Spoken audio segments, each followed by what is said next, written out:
I think we got about 10 minutes here, right? So we're probably one question each, but we'll see how it goes. We'll start here and we'll go around. How's that?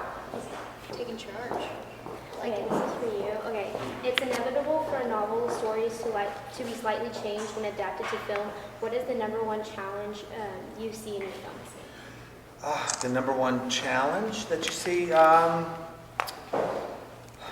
guess it depends on the story. So the number one challenge is to make it feel fresh. I mean, we've all seen The Notebook or whatever. How do you make The Longest Ride different?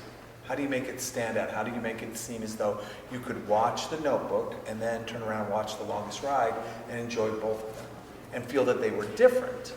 And how do you make that different than Message in a Bottle or A Walk to Remember? It's making them really good, you know, staying on brand, but making them different. That's always the biggest challenge.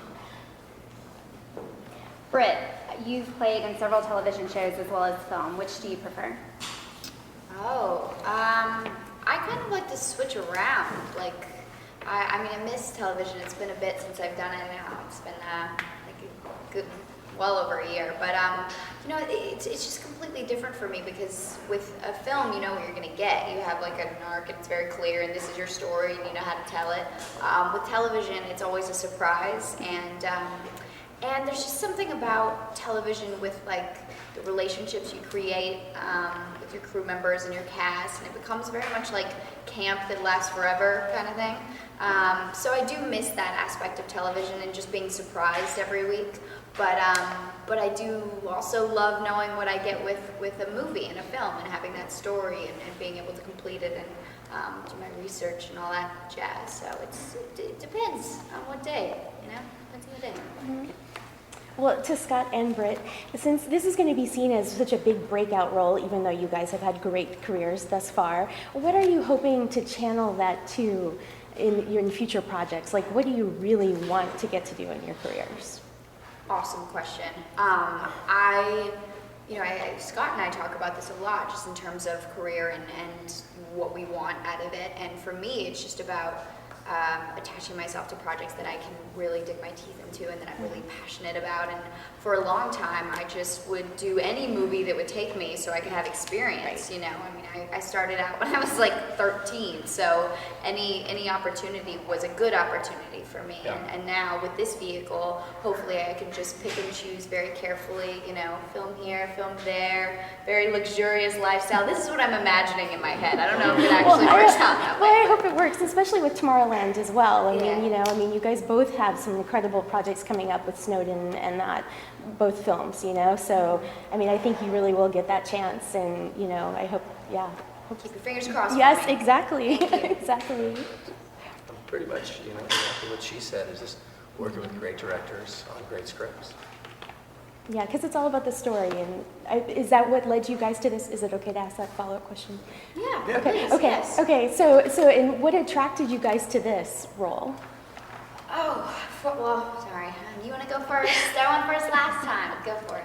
I liked it because I thought that, I was a fan of The Notebook, Right. but I liked it because I thought that it had a great guy element to it as well. I like sort of testosterone-driven films, and I thought that it would be cool for guys because the world of PBR was so cool. Just like, you know, NFL, we had the PBR there, and they were part of the film, so I thought it would have a grit to it. Very cool. I think for me, there were so many draws initially that got me to the audition, but ultimately it was working with George Tillman Jr. in the audition and really seeing eye to eye with him on the kind of movie that he was trying to make. And I was just really looking forward to working with him and creating another film based off of Nicholas Sparks' book. So, yeah. Thank you. We'll use Scott as a jumping off point here, but if you want to weigh in, Britt, go ahead. Yeah. I noticed you have this little bit of medical tape on your finger through a lot of the film, Through the movie? even when you're dressed up. Yeah. Is that a character thing? And Yeah. do you guys have little details that help you get deeper in character? Yeah. I guess yeah. so. I didn't even know that. Yeah, no, I did. We did. We kept that sort of a thread line through. You know, these guys are getting hurt all the time. It's not just, you know, they are riding hurt all the lifetime. And even if they are hurt, they're driving 10 hours to the next city to, just to get a chance to win some money, and they're putting their ass on the line, and so they're always hurt. So we try to throw little pieces of flavor through the character. Oh, details? Oh, got it. Sorry. I think there's so many opportunities to do things like that. I mean, for me, with this character and in this movie in particular, my character Sophia is an art history major, and she's going to college, and she lives in a sorority house. So, talking with the production designer and just creating a world that represented her in that atmosphere. And it's always things like that, whether it be wardrobe or hair and makeup, things to influence the character in that way, because it helps you embody the character. You're up. So this one's for all three of you. You guys look like you had so much fun throughout the entire film, even in the more serious moments that we saw, especially with you two. Like, it looked like it was just such a fun process. So what was the funnest part for each of you? For me, it was getting the editing right on the bull riding. Because we knew we had that, and we knew we had the opportunity to do something that had never been seen before on film. You've seen bull riding. PBR does it every week, okay? And Hollywood has done its version of bull riding, but never has Hollywood and PBR come in where PBR says, hey, put your camera here, and Hollywood says, we're going to give you the ultra camera in history to film it.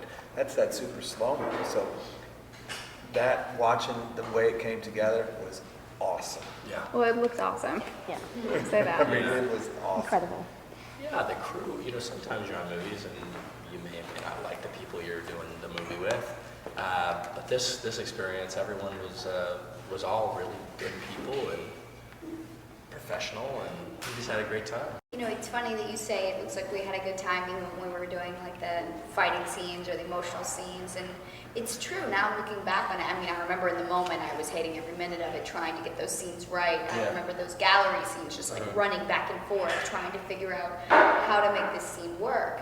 And now looking back on it, I realize like that is so much fun for me, having that challenge, being an actor. That's what you look for. You want to make it right. And I remember being so motivated to make that scene work, and it was kind of an empowering thing, having control over the energy and the emotion. So even the little things like that, creating those moments were fun for me.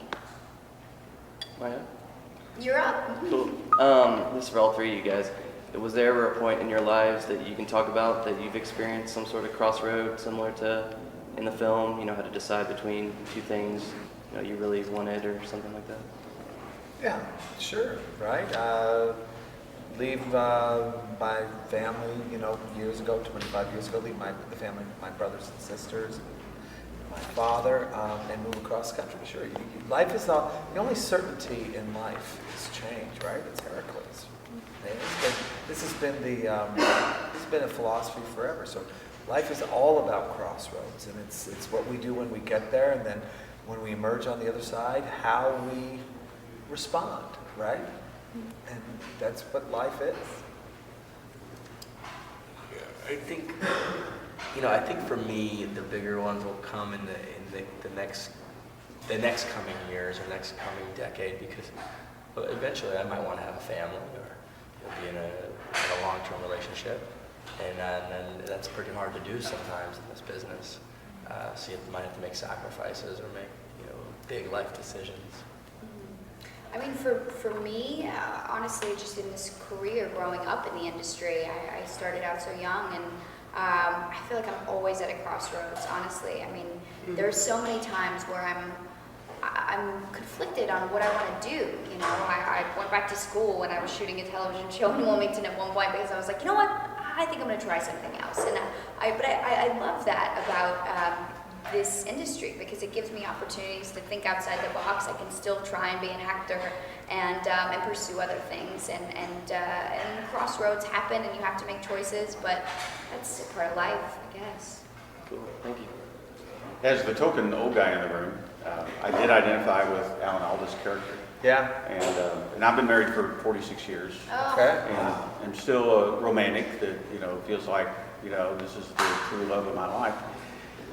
Do you want the viewers to be there with that kind of notion? And do you personally think that that's desirable or possible for you?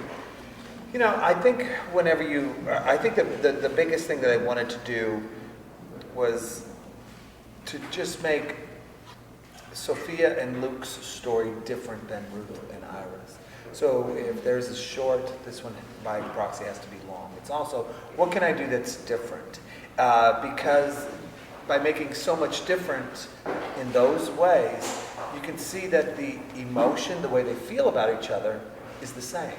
It was the same in the 1940s. When Ruth and Ira fall in love, it feels like Luke and Sophia. And that's the thing. Emotions change a lot more slowly than the rest of the world, right? They just do. And people always seem to be amazed by that. So I'm not trying to illustrate any point at all. Ira's life worked for him and Ruth, right? It worked for them. Right? Noah and Allie's worked for them. So in the movie, y'all eat comfort food and talk about comfort food. So I want to know what is each of your favorite comfort food, and I want to know if you have a comfort movie, since we all love movies. So Mine would be chicken and dumplings, which I had so much of when I was in North Carolina. I frequent the Cracker Barrel. Don't know if you've heard of it, you Texans, but they have incredible chicken and dumplings dish that soothes the soul. And my favorite comfort movie, I try to put in something like, I love Pretty Woman. It was one of my favorite films from the get-go, and it always cheers me up or makes me feel something. And it's my go-to. I'd say Mexican food, probably, from California. So a lot of great Mexican food in California. And then movie-wise, comfort movie-wise, I'd say my top 3 movies are Unforgiven, Forrest Gump, and Braveheart. Those are I'd say top 3. Those are your comfort movies? Boy answer. Yeah, comfort movie. That's the question. Oh, probably, I guess maybe Blazing Saddles. Okay. You just can watch that on repeat. We'll take it. how about for you? I'll do, if I comfort food, stewed chicken. I make a good stewed chicken, so that's what I'll do. Comfort movie, if I'm, and I pull it out all the time, I'll pull out The Green Mile. I just like, yeah. Dark. Well, Yeah, like it's if so I'm struggling writing, I'll put it in for background noise, right? I thought Yeah. the performances were great. It's long, right? You can get some good work in. But you said last night you like Stephen King. I do. There's people that want Scott here to play the main character in, what is that, Dark Tower? So that's kind of The a Western. Gunslinger. Yeah. Oh, wow. Yeah, the Did not know that. There's a online Making a call in note. my agent. Yeah. Yeah.